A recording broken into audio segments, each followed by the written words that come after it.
October 7th, Hamas carried out the worst attack on the Jewish people since the Holocaust. They deliberately targeted innocent mothers, babies, grandparents, partygoers, peace activists, and countless others who had no connection whatsoever, even to military life. These were innocent civilians living their lives until they suddenly came to an end. The attacks unleashed a carnage that is almost unprecedented in human history. In fact, what was special about these attacks is the delight and the triumphal pride and exhibitionism with which Hamas surely carried them out. All of that reminds us that Hamas is not a militant organization. It is not a government. It is not an activist group. Hamas is a sadistic, criminal, terrorist death cult, and it must be defeated.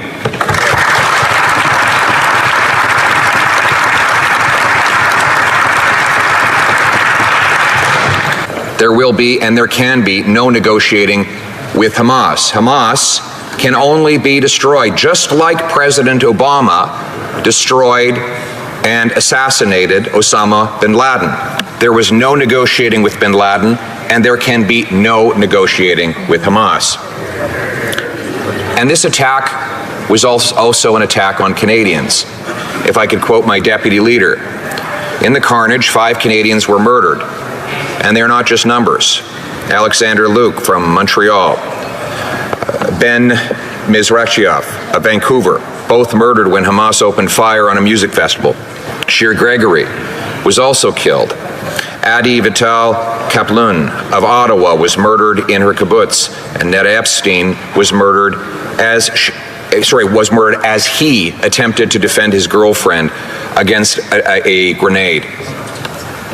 They are now in our memories forever, and may their memories be a blessing. And we know why Hamas felt the need to act with such drastic cruelty at this time.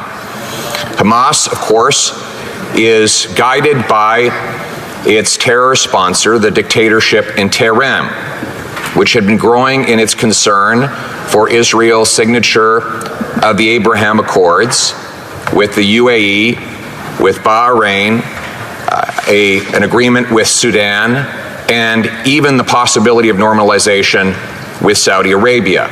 This kind of peace between Muslims and Jews, between Israelis and Arabs, would be a nightmare for both Hamas and for Iran, for the dictatorship in Iran, who seek to perpetuate the conflict and the divisions as a source of power. They need to perpetuate the hatred in order to justify their dictatorships. And that's why they felt the need to interrupt any path towards peace. Here in Canada, we judge people on their own merits, their own deeds, and their own words. That is why the great Canadian Prime Minister Wilfrid Laurier said when he was asked, "What is our nationality?" he did not list an ethnicity or a religion or any other superficial demarcation. Back then, we were already mixed up. We had, obviously, Indigenous people, Scots, Irish, and many people from all around the world in our country. And therefore, we could not define ourselves on any of those lines. So he said, Canada is free, and freedom is its nationality. And so it is today.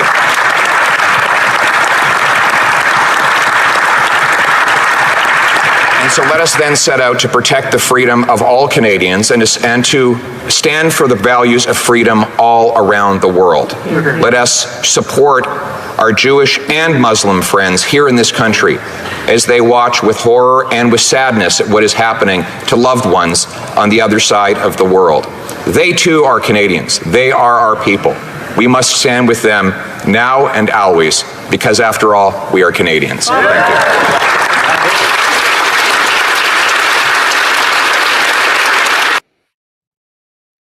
Wow, very moving. So a few points over here that I think are important. No negotiation with Hamas. Absolutely. And a little perturbed of the negotiations for the hostages, although we need to get the hostages back. Absolutely. But I think the way things are going, it's weakening the hand of Israel with the negotiations. How to deal with that?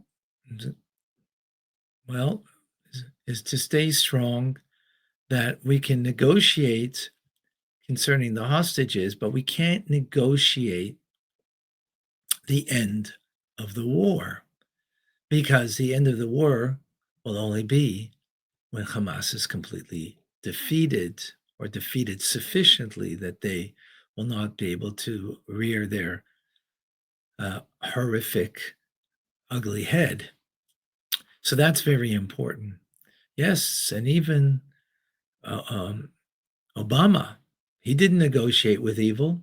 He understands that. So the rest of the world needs to understand that we can't negotiate in a way that will allow the evil to exist. Second point is about the Abraham Accords. It's true. They recognized that they needed to upset the apple cart. Well, what needs to happen is that the Abraham Accords need to move forward. And I hope this is something that the Trump administration is going to work very fiercely on, as he did in his first mandate. But here's the opportunity for the second mandate, that this needs to be the core of what he does. Because as much as you defeat evil, what we really need is an alliance with decent, at least half decent countries. We need an alliance with those who are not extremists. That needs to be expanded. And finally, what Sir Wilfrid Laurier said about the nationality of Canadians. There's many different nationalities, there are many different types of people, beliefs, and whatnot. And he says, ours is free, for freedom. That's our nationality. So I'd like to add something to that. First of all, it's a beautiful notion. But freedom is ultimately not freedom that I could do as I please. That's not true freedom. True freedom is free to be who you really are. We all have a God-given potential. We all have a purpose that God put us on this earth for. And freedom is to be able to choose to live by the potential that God has given you, the purpose that he's given you, and therefore live not merely a human life of pettiness, smallness, of just, seeking more pleasure, more freedom to have more comfort and pleasure. That's not a purpose. Freedom to seek pleasure and comfort is not purpose. The choice in life, and what we really have freedom is, am I going to live a life that I'm free to choose that will be without purpose, but will be pleasurable, that will be comfortable? Or do I pursue, because of the freedom that I have, to live a life that is truly meaningful, a life of goodness and kindness, of where giving is more than and better than taking, where being charitable is something that's looked up to, where greed is something looked down at, where we are able to live a life that, when we can say by what will be said after we leave this world by a eulogy, that this person, me and you, made a difference in people's lives for good. Just didn't play another game of golf or another game of racquetball and was good at it, or was a great businessman and made lots of money. No, but was a great businessman and gave lots of charity.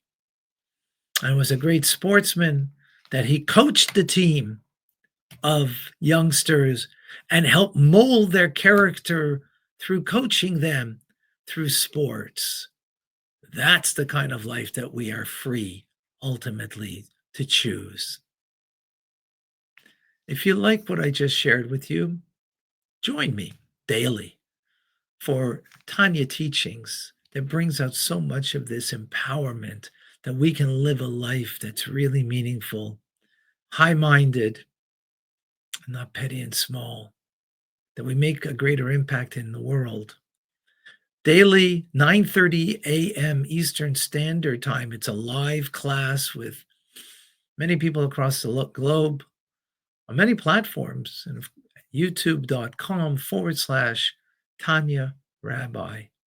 Join me Mondays through Fridays, 9:30 a.m., Sundays at 10:30 a.m. Eastern Standard Time, where we can learn together and grow together, make an impact together, and change the world for good.